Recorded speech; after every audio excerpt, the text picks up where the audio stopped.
Днес ви показвам детайли по предварителното и финално оформяне на тестото. Това е моментът преди последното му втасване. В моя случай аз разделям тестото на две приблизително еднакви части, което е много полезно, особено за начинаещите, тъй като ще им даде възможност с едно тесто да оттренират два пъти детайлите. Има различни техники за оформяне и всеки избира тази, която е най-удобна за него и не на последно място, конкретно за тестото, с което работи. По-хидратираните теста се нуждаят от една идея повече сгъване, докато по-ниско хидратираните обратно.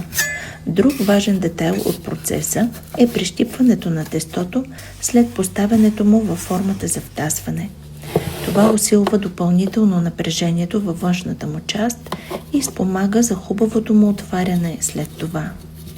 Декорирането на хляба също влияе на външния му вид, затова бъдете наблюдателни, внимателни и умерени в действията си. Често това, което виждате в клипчетата, е плод на много опит, изградена техника и тънкости, които всеки развива индивидуално в процеса на работа.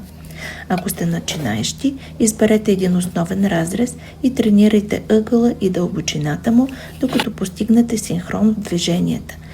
След това преминете към по-сложен детайл.